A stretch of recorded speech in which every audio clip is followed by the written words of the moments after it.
it up to you, I leave it up to you, while I be living proof. Leave it up to you, while I leave it up to you, while I kick the truth to the young black youth. Like you said, you don't know how you necessarily are going to get there. So in my head, I'm a mom now. So now I'm trying to get a job and I'm trying to be responsible.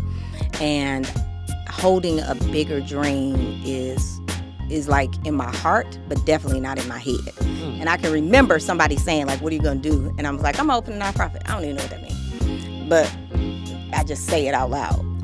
So I go from system to system. I go to juvenile justice. Not it. I go to foster care, and I think that's it. And I remember I run into a gentleman. His name is Ken Coleman.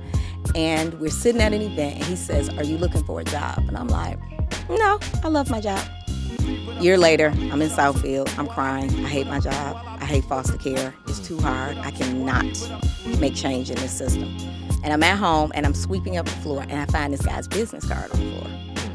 And I call him and say, I don't know if you remember me. And he says, yep, I remember you. And I said, are you hiring? Do you have any positions? He said, I just had somebody that walked off the job. She was a grant manager. Interesting. And I was like, oh, that's my job. I'll see you tomorrow. I come in for an interview. I get hired to be the grant manager of a teen program for what was then St. John Hospital. And it's housed, and they put me inside of Finney. Oh, man. Not EEV. I keep telling like people, you gotta earn your stripes. Finney. Interesting. Highlanders. That's a talk about the culture of a community. Baby. Whole nother new world in Detroit. Like, whoo. I was like, okay, here we go. So people all right, I can do this. I can do this. So I start, running that program, and I hire a woman named Frankie, who eventually becomes Frankie Hudson, and we start doing this kind of work together. And we probably work maybe 4 to 5 years together doing this program. And at some point, it becomes kind of organically youth-driven. A kid comes in one day, because the kids elect a president. His name was Marcus. And he says, I got a name for this. And he's like, what do y'all think about Teen Hype? I was like, I like it. And the kids were like, we love it. I was like, okay, it is it. And so it becomes Teen Hype. But it's not its own thing. It's not a program. It surely isn't an organization. It is a group of young people that are, using their voice in the community to talk about things mostly around sexual health, trying to prevent teen pregnancy at the time. So 2008 comes, and now we're creeping up on the recession. The hospital's making drastic cuts. It gets a new president. And she quickly makes the decision that this work that we're doing, while important, really has nothing to do with running a hospital. So she closes the program and she says, okay, you can do what you want with it, but, we out.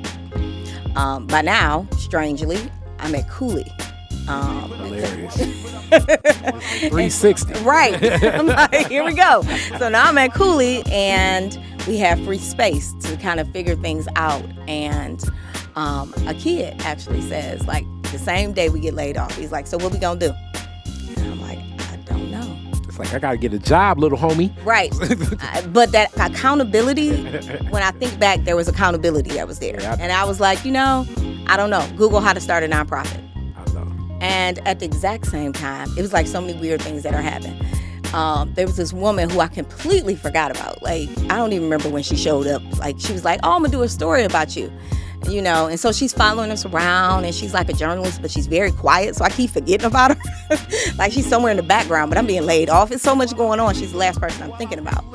And then on a Sunday, she calls me and she says, what are you doing? And I'm like, I'm up now because you just woke me up. And she's like, go get a newspaper. Hilarious. And I'm like, okay. So back then there were newspapers, and I go back and I get a newspaper. Hilarious.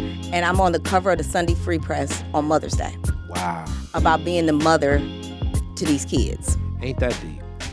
And all of a sudden things change. And people who I've never seen, I still have like their envelopes, were sending checks. And we didn't have a bank account. Like, people are sending donations, and I'm sitting there looking at them like, what the hell are we supposed to do with this? Like, and people are asking questions and wanting to support something that we don't even know what it is yet. And we're like, okay, I think we need a bank account. Interesting. So we get just enough money to hire a tax attorney who looks at our 501c3 paper is like, you did this wrong, and he corrects it. He does everything right, and we start that journey.